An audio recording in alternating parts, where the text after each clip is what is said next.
Hi guys, welcome to channel Telugu audio stories with మైత్రి.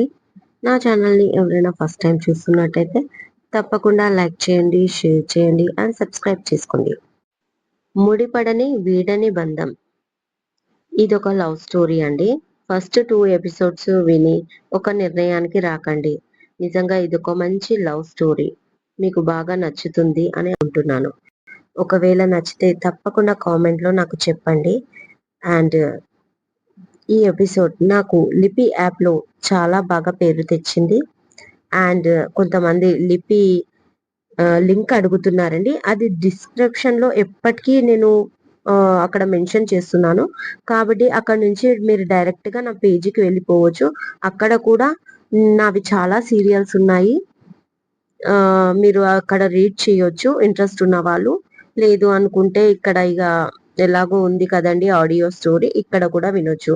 నేను నా own stories నేను రాసినవి మాత్రమే ఇక్కడ నేను పోస్ట్ చేస్తున్నానండి. కాబట్టి మీరు సపోర్ట్ నాకు ఎప్పుడు ఉంటుంది అని అనుకుంటున్నాను. సో ఇక స్టోరీలోకి వెళ్ళిపోదాం. First episode. Banjara Hills Parimita multi special hospital children వార్డ్లో అడుగుపెట్టింది కావ్య. ముందుగానే వార్డ్ నెంబర్ తెలియడంతో దూరంగా శాంతమ్మ, ఆమె కొడుకులు, కోడన్లు ఉన్నారు. చలపతి, సురేంద్ర, కస్తూరి, వసుధ కనిపించారు దూరంగా. కాస్త భయంగానే అడుగులో అడుగు వేసుకుంటూ వెళ్ళింది కావ్య. వాళ్ళకి అపోజిట్ పొజిషన్లో కళ్యాణ్, తమ్ముడు క్రాంతి, చెల్లెలు అనూష, అరవింద్, ఇంకా తన క్లోజ్ ఫ్రెండ్ శరత్ కూడా ఉన్నాడు. వాళ్ళని చూడలేదు. డైరెక్ట్గా చలపతిరావు దగ్గరికి వెళ్ళి అంకుల్ అంది కావ్య.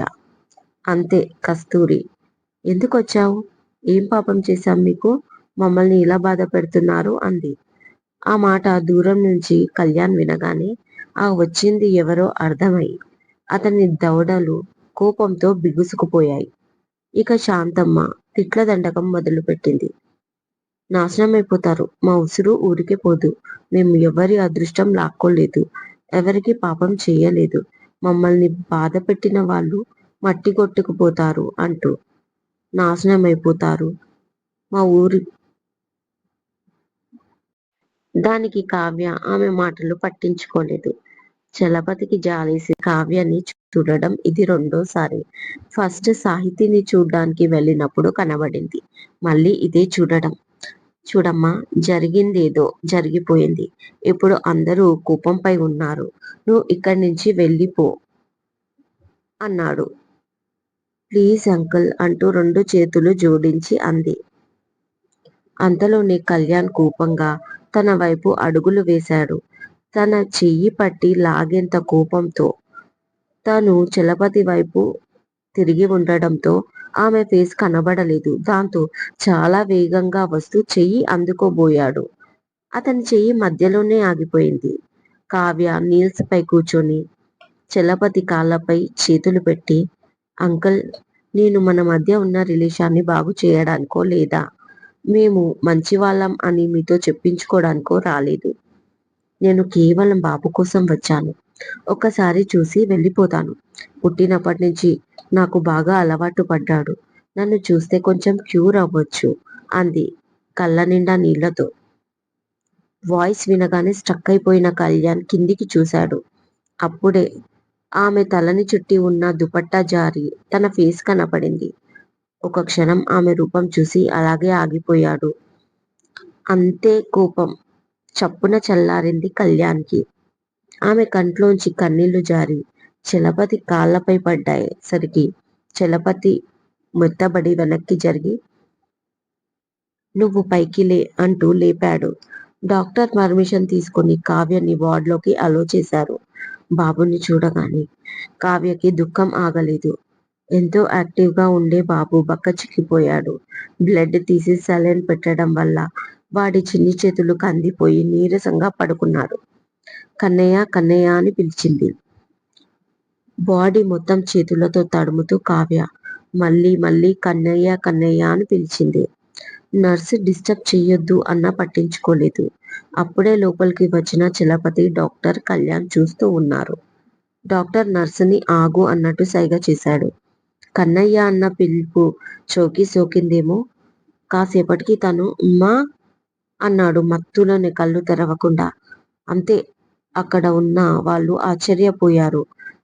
ముఖ్యంగా చలపతి, కళ్యాణ్ అండ్ డాక్టర్ కూడా.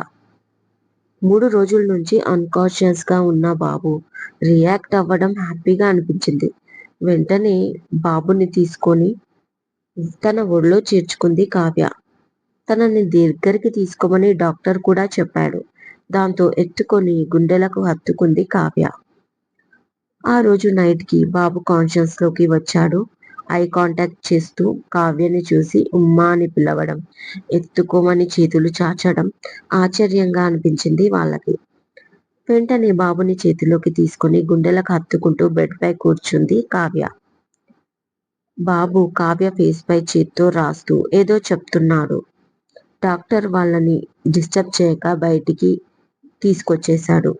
ఆమె ఎవరు అని అడిగాడు కళ్యాణ్ని. అతనికి ఏం చెప్పాలో అర్థం కాలేదు. బాబు మమ్మీ వాళ్ళ సిస్టర్ అని చెప్పాడు చలపతి. ఓకే, బాబుకు ఆమెకు బాగా అలవాటులా ఉంది. కాస్త నయ్యమయ్యే వరకు ఆమెను ఇక్కడే ఉంచండి. కొన్నిసార్లు మెడిసిన్స్ తో అవ్వంది కూడా ప్రేమతో అవుతుంది అంటూ నర్సుకి ఇవ్వాల్సిన మందులు చెప్పి వెళ్ళిపోయాడు. బాబు ఆడుకుంటున్నాడు ఆమెతో. ఆమె నర్సు టానిక్ ఇస్తే ఒక్కొక్కటి తాగిస్తుంది. ఆ తర్వాత బాటిల్ తో పాలు ఫిల్ చేస్తుంది. డాక్టర్ వచ్చి ఒకసారి చెక్ చేసి బయటికి వచ్చి 3 డేస్ నుంచి ఏమీ తాగని బాబు కొన్ని పాలు తాగాడు ఆమె చేతితో. ఇప్పుడు యాక్టివ్ గా ఉన్నాడు. మీరు ఇక టెన్షన్ పడకండి అని చెప్పి వెళ్ళిపోయాడు. అర్ధరాత్రి తర్వాత డోర్ నుంచి చూస్తే బాబుని హత్తుకొని కూర్చుంది కావ్య. నెక్స్ట్ డే బాబుకి పూర్తిగా జ్వరం తగ్గడంతో డాక్టర్ ఈవినింగ్ డిశ్చార్జ్ చేస్తామని చెప్పాడు. ఈవినింగ్ డిశ్చార్జ్ చేస్తా అంటే కళ్యాణ్ ఇంకో 2 డేస్ అబ్జర్వేషన్ లో పెట్టమన్నాడు. కానీ డాక్టర్ అవసరం లేదు అని నెక్స్ట్ డేకి పోస్ట్ పోల్ చేశాడు డిశ్చార్జ్ ని. బాబు దాదాపు బాగా కోలుకున్నాడు. నెక్స్ట్ డే ఇంకా కేరింతలు కొట్టసాగాడు. బాబు మెలకువగా ఉన్నంతసేపు తనతో ఉంటుంది. ఆ తర్వాత వాళ్ళందరికీ దూరంగా ఎక్కడో ఉంటుంది కావ్య.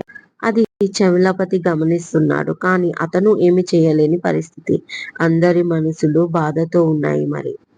ఆ రోజు మార్నింగ్ మళ్ళీ బాబు, అమ్మమ్మ, తాతయ్య, నారాయణరావు, శారద వస్తారు. కానీ ఇవాళ చలపతి ఫ్యామిలీ వాళ్ళని ఏమీ అనదు. కారణం బాబు కావ్య వల్ల కోలుకున్నాడని డాక్టర్ చెప్తాడు. అలా అని క్లోజ్ గా కూడా మాట్లాడరు. ఇప్పుడు ఎలా ఉందమ్మా బాబుకి అడుగుతుంది శారద. బాగా కోలుకున్నాడమ్మా. ఇవాళ డిశ్చార్జ్ చేస్తారంట అంటుంది కావ్య. ఇక వస్తావా మరి ఇంటికి ఆశగా అడుగుతుంది శారద. లేదమ్మా, నాన్న పిలవంది ఎలా రావాలి అంటుంది కావ్య. ఆయన మాటలు పట్టించుకోకు, నా ముఖం చూసి రావే అంటుంది శారద. లేదమ్మా, నాకు రావాలని ఉంది. కానీ ఆ మాటలు నేను పడలేదు. పర్వాలేదు, నా ఫ్రెండ్ ఫ్లాట్ కి వెళ్తాను. నా గురించి నువ్వేం ఆలోచించకు అంది కావ్య. ఇక ఏమి అనలేక శారద మౌనంగా ఉండిపోయింది.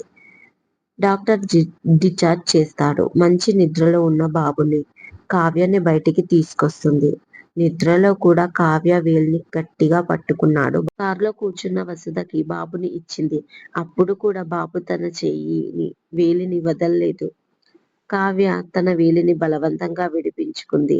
చాలా ఎమోషనల్ అవుతూ బాబుని అప్పగించింది. వాళ్ళు అటువైపు వెళ్ళగానే శారదని పికప్ చేసుకుని నారాయణరావు కూడా ఇటు వెళ్ళిపోయాడు. ఒకవైపు బాబు వెళ్ళిపోయాడు. మరొక వైపు తన తల్లిదండ్రులు వెళ్ళిపోయారు.